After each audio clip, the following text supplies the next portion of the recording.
When you think of epic movie trilogies, you might think of Star Wars or Lord of the Rings, Die Hard for action, and maybe Alien or The Matrix for sci-fi. But this is Flick Connection, and I'm Darren Van Dam, which means we're not talking about any of those trilogies. No, we're talking about 10 of the most underrated trilogies of all time. And yes, I'm a real person with real eyeballs that really watched all of these movies. I'm not some AI server sitting in Silicon Valley. 10 trilogies means we've got 30 underrated movies to discuss in less time than you normally spend looking for something to watch every night. As always, check the list recap at the end of every video for a list of streaming services currently hosting these movies in your country. First up, we've got some dark fantasy, followed by an action sci-fi series, as well as some classic movies you probably didn't know were officially part of an unofficial trilogy. And we'll begin this list of underrated trilogies with one that is incomplete, the only incomplete trilogy on this list, but it's a visually stunning and totally awesome dark fantasy series from Russia called the Night Watch Trilogy. The first movie is Night Watch. Again,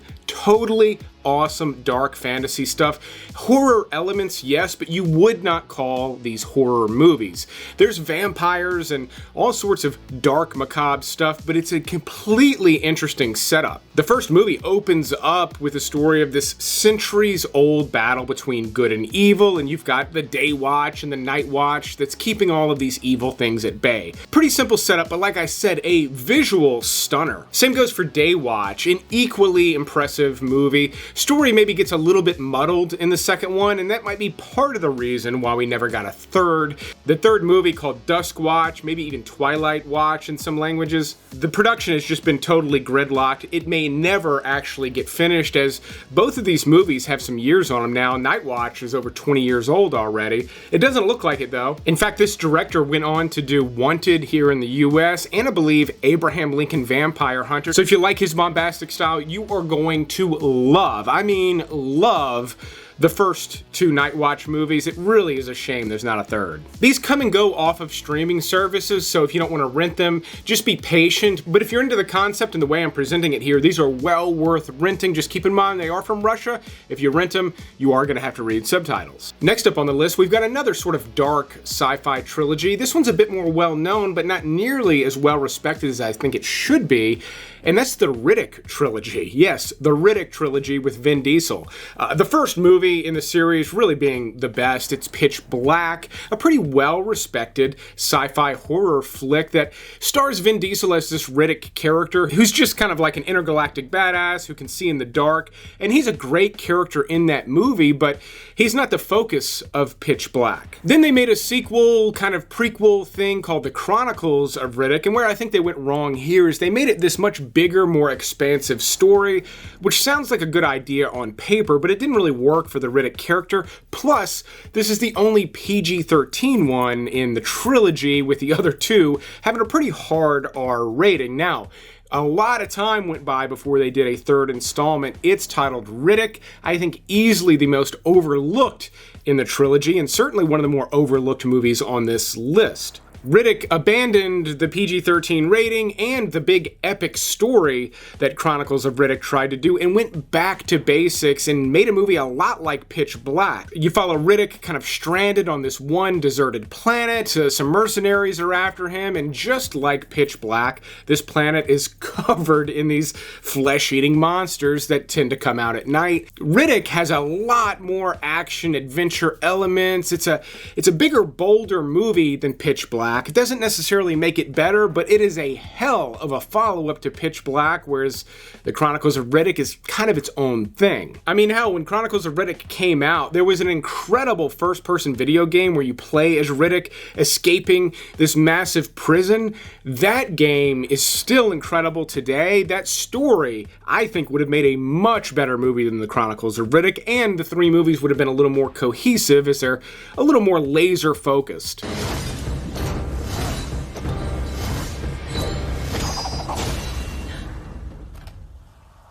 Yeah. Let's cut him loose. Now, my number 8 pick on this list is also foreign language, and it's fairly well known, but was overshadowed, I think, by its American remake, and that's the Millenium Trilogy, or the Girl Trilogy, where we've got the girl with the dragon tattoo, the girl who played with fire, and the girl who kicked the hornet's nest. And even though David Fincher's American remake overshadowed the Swedish versions, they're very well done, and they all got completed, all with the same character. This was Noomi Rapace's big claim to fame. It's the reason she became such a big star here in the States. These movies were a massive hit around the world and tell the stories of the books quite well. Doesn't have all the flair and gloss of a David Fincher movie, but the storytelling is there, which is key. Again, you will have to read subtitles for these, but they're excellent dark mystery movies. I don't just mean excellent, I mean it doesn't get a whole lot better, especially if you're searching for a trilogy in this genre. It really does not get any better. Next we go to Hong Kong for an incredible crime trilogy that was also turned into an American remake by a top-tier director. I'm talking about the Infernal Affairs trilogy with Infernal Affairs, Infernal Affairs 2, and 3. The first Infernal Affairs was adapted into The Departed here in America, directed by Martin Scorsese. One of my all-time favorite movies. The original Hong Kong version is every bit as good as The Departed, and there are 2 follow-up movies. If you love gangster movies like I do, and you love a good, sharp international thriller, Infernal Affairs is an amazing movie. Just watch the first one, it'll blow your mind. Now, I will warn you, plot-wise, it's very closely connected to The Departed, so there's going to be some spoilers, but good news for you, you've got 2 sequels following it up. They're equally as good. There are wilder, more action-heavy Hong Kong crime flicks. These, though, are the real deal. Before moving on, I'll point out that this Have a Yippee-Ki-Yay Christmas t-shirt has a little surprise on the back. And there's plenty of time for you to order it and get it in time for Christmas. In fact, I believe December 12th is the cutoff date for orders in the United States. And there's a ton of designs over there now. My wife and I have been designing these together for over a year, and we got quite a collection going. The shirts are ridiculously soft. They are a fitted design, which I love. Like, they're my favorite shirts to wear out and about. But if you like your shirts a bit loose, I recommend going a size up. These are only available at darrenvandam.com/shop, and all the designs reference my favorite movies, including Old Boy, which is next up on the list. A lot of people don't even know Old Boy is officially part of a trilogy, the Vengeance Trilogy. In the early to mid-2000s, director Park Chan-wook directed 3 incredible revenge thrillers, and Old Boy is the middle installment. The first one is titled Sympathy for Mr. Vengeance, and you can currently catch it on AMC Plus or Shudder here in the United States.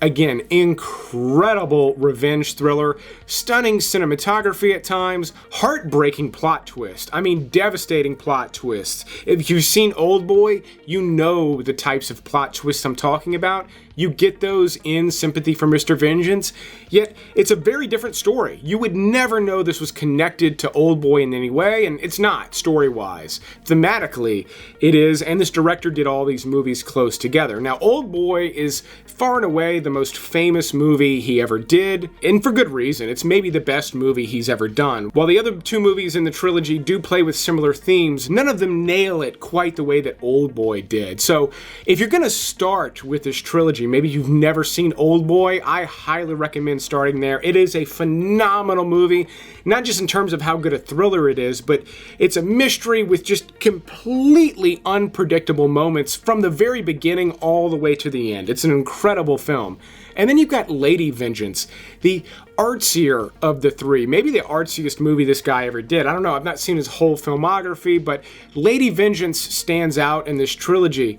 While also playing with similar themes, Lady Vengeance a lot more artistic in its presentation and even the way it breaks the story down. So it's a good one to end this trilogy with, especially if you really enjoyed the other 2. Lady Vengeance kind of in a way helps bring things full circle. Now here we are smack dab in the middle of the list, and I've got what is probably the most famous unofficial trilogy maybe of all time. In fact, all the remaining trilogies on this list are relatively unofficial. Each one was done by one director.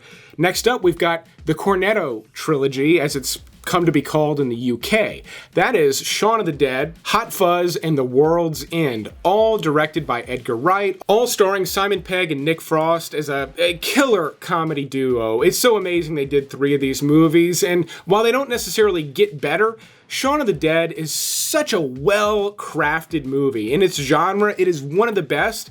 And Hot Fuzz is almost as good, and then The World's End is almost as good as Hot Fuzz. They're all hilarious, yet loaded with a fair amount of action, and they reference movies in a way that nothing else quite does. It doesn't mean they're referencing quotes and lines from other movies. Point Break or Bad Boys 2? Which one do you think I prefer? No, I mean, which one do you want to watch first? But the things that happen in these Edgar Wright movies sort of take your expectations of things you've seen in a lot of movies before, and they set them up and then have a lot of fun with them. While it is cool that Edgar Wright has branched out and he's doing a lot of other types of movies, in my mind, he could have made movies with Simon Pegg and Nick Frost forever, and I think we all would have loved them. Again, this is one of the more well-known unofficial trilogies, but I've got 4 more coming up on this list for you. 2 seconds. Hey, dude. All right, mate. Yeah, man, I can't really talk now. Oi, Sean. Oh. Now, even though my number 4 pick is technically an unofficial trilogy, it's officially become one in fan circles, and that's John Carpenter's Apocalypse Trilogy, which starts off with The Thing, like one of his most well-known movies, but it's followed up by some of his lesser-known movies, including The Prince of Darkness, which, yes, is a Dracula vampire movie, but they're like bringing about the end of the world almost in a way the aliens in The Thing were. And then you go full apocalypse with In the Mouth of Madness, a movie I recommend here on the channel all the time. One of those lesser-known cult classic movies that I love helping people discover. Honestly, if you've never seen In the Mouth of Madness, maybe you've never seen one of my videos before or I have yet to recommend it to you, insane H.P. Lovecraft-inspired movie, again, done by horror master John Carpenter. It's incredible stuff, and it's the final one in this unofficial trilogy. Obviously, The Thing, not only does it feature cutting-edge practical effects, or at least cutting-edge when the movie came out, practical effects that still look amazing today, but it really is one of John Carpenter's more well-crafted movies. And then I gotta say, Prince of Darkness, it's my least favorite in his Apocalypse Trilogy, but for vampire movie fans, it really is an incredible, underrated gem. He sees you. We're going to stick with the horror theme for one last trilogy on this list. It's also the last trilogy that features foreign languages, and that's Guillermo del Toro's Spanish Gothic set with Cronos, another vampire movie, but a totally unique one I love recommending here all the time. You've also got The Devil's Backbone, easily one of his most underrated movies and one of his most well-done movies. And then finally, Pan's Labyrinth, probably his greatest achievement to date. And these are easily 3 of his best movies. Like, even though The Shape of Water won Academy Awards, and even though I love the 2 Hellboy movies he did, these are really, truly his best films. As part of the reason I was so disappointed with Frankenstein is it didn't even come close to being as good as any one of these 3 movies. So with Cronos, you get this incredible vampire flick with a completely unique setup. It actually revolves more around this Cronos device that essentially turns someone into this bloodthirsty ghoul. Amazing stuff. It is mixed language. You've got Spanish and English, and a young Ron Perlman in that one. And then The Devil's Backbone revolves around an orphanage, a haunted orphanage. Cinematically, it is a breathtaking movie, and then in terms of a ghost story, it's just an excellent one. Certainly not the scariest movie he's ever made. It's pretty slow-paced, but just excellent filmmaking and storytelling. And then, I mean, Pan's Labyrinth has got to be one of the more well-known movies on this list, but it too, loaded with costumes, practical effects, most of what you're seeing is actually happening in the lens of the camera. Not a lot of added CGI in Pan's Labyrinth, and again, top-notch storytelling. And again, it's the main reason I was so disappointed in Frankenstein. It is just not anywhere near the storytelling level that his really, truly good films are. It's just not.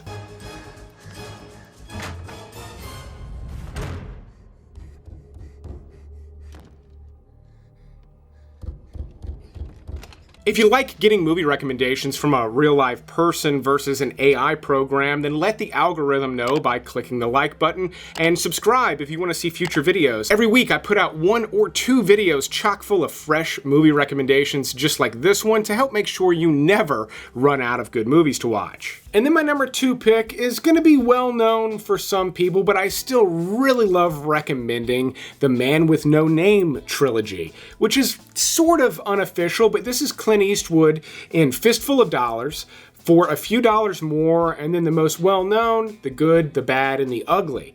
Now, he is not necessarily playing the same character in each movie, but he's also doing the same performance in each movie. So he's basically the same character, and he's not the only one. There are a bunch of actors that appear in 2 or 3 of these movies playing different characters. I mean, Sergio Leone is considered the master of Western movie making, and this is his Western trilogy. Each movie in this trilogy is an amazing classic Western. Like, all 3 are among some of the best Westerns ever made, and they string together in an incredible way. So with Fistful of Dollars, it's just a classic movie. It's got classic moments in it that, you know, even the one recreated for Back to the Future Part 3. And then for a few dollars more is easily the least watched out of the trilogy, and probably one of the lesser remembered Clint Eastwood Westerns, but it's fantastic. It doesn't have as many memorable moments in it, but it's a top-notch sort of edge-of-your-seat story that goes bigger than the first one, and then The Good, the Bad, and the Ugly, I mean, just becomes this incredibly ambitious epic. So each movie basically ratchets things up, and if you watch them consecutively, even just one week after another, you don't have to watch these all in one sitting, I'm not suggesting that, but if you watch them close together, I think you'll see a really talented director only getting better at his craft with each film, and I love that. And that same notion applies to my number 1 pick, which is not only unofficial, I don't know that I've ever heard anyone claim these 3 to be a trilogy, but I have been a long-time believer that 3 of my absolute favorite Coen Brothers movies of all time belong in a trilogy together that I call the Hitman Trilogy. The last one being one of their greatest films, No Country for Old Men, garnered tons of critic acclaim, and, you know, audiences loved this movie as well. Even if you don't love the ending, it's hard to deny how incredible of a movie this is. No Country for Old Men is so amazing, it does not need a single note of music to help support the tension and the mood throughout this movie. Not a note throughout the entire film. It has no score, no nothing, and it works brilliantly for No Country for Old Men. Not to mention incredible cinematography from Roger Deakins and an amazing story based on a book by Cormac McCarthy. And that's not even to mention the cast and the roles and the amazing characters and the incredible scenes. Movies don't get a whole lot better than No Country for Old Men. 10 poles. Mm-hmm. You already have the 10. Something like that. Well, you give me the model number on the 10, I can order you the poles. Never mind. I want a tent. Well, what kind of tent? Kind with most poles. Before that, they did Fargo, another crime movie that, yes, doesn't technically involve hitmen, but he hires men to kidnap his wife, but we all know how that ended up. And they were already successful when each of these movies released, but both of those films almost redefined their career and was a major, major step for them. But their very first feature film, a film that they independently financed, they made right out of film school, it's still one of my favorites, and I feel like a lot of folks have yet to see Blood Simple. Now, Blood Simple is currently available on HBO Max, Cinemax, which I know nobody has, and the Criterion Collection, which even fewer people subscribe to. If you love their other thrillers, it's well worth purchasing this. It's available in 4K, it's been remastered, it looks amazing, and they independently funded this thing. They made it right out of film school. It's almost as good as their best films. It's amazing what they were able to do with basically no experience. As a movie nerd, I find this movie to just be mind-blowing how good it is. And just like No Country for Old Men, it involves someone hiring a hitman that they then cannot stop. And the hitman's played by Emmett Walsh. He's amazing at this role. And Blood Simple features a little bit of the comedy, a little bit of the banter, maybe less so than a lot of their other movies, but sharp thriller elements and a pretty cool 80s vibe, as this was released in 1984, the year I was born. And Blood Simple looks nowhere near as old as I do. So I hope you found a trilogy you've never watched, or at least a trilogy you've maybe never looked at from that perspective before. But here's a recap, along with where you can most likely stream these movies today. Availability does change at a rapid pace, so make sure you click that subscribe button to catch future videos when I release them. Liking and commenting is always helpful, and don't forget to go check out the t-shirt shop over at darrenvandam.com/shop. I'll keep making these videos as long as y'all keep watching them. Thanks for checking out this special trilogy video, the first one I've ever done, and you will see me on the next one.